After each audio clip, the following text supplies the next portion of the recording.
It was unexpected that this news was revealed. It was a shock that no one was expecting to hear now. Subscribe and follow this update. The big move of the offseason for the Pittsburgh Steelers was to trade for former Seattle Seahawks wide receiver DK Metcalf.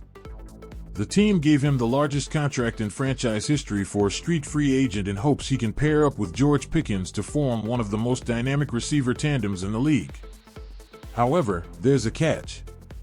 As of right now, the quarterback who will be throwing to Metcalf and Pickens is Mason Rudolph. Pittsburgh continues to sit on their hands and wait for Aaron Rodgers to make a decision, but could find themselves looking for the answer at quarterback via the 2025 NFL Draft. Former Steeler Ryan Clark talked about this on NFL Live, and he offered up a potential solution.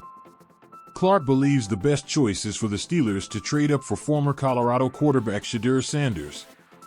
"I think that move would be something that makes sense for Omar Khan," Clark said. Omar Khan has worked the general manager position in Pittsburgh like no one ever has. He's been aggressive. You go out, and you get DK Metcalf to add to George Pickens and Pat Freiermuth. I think this is what you have to do. This is an interesting proposition, but not a simple one. Pundits are all over the place when it comes to Sanders' draft stock. Some mock drafts have Sanders going number 2 overall to the Cleveland Browns, and others have him falling all the way out of the round.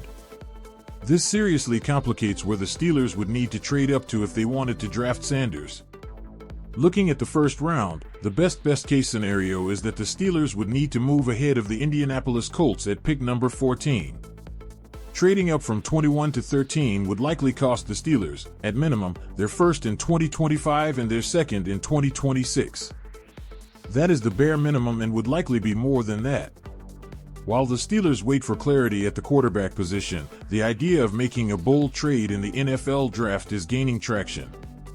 But with draft projections varying widely, the team would have to weigh the risks carefully before making a move that could reshape its future. Will Pittsburgh make an aggressive push, or will they stay patient and look for other solutions? The answer could define their 2025 season and beyond.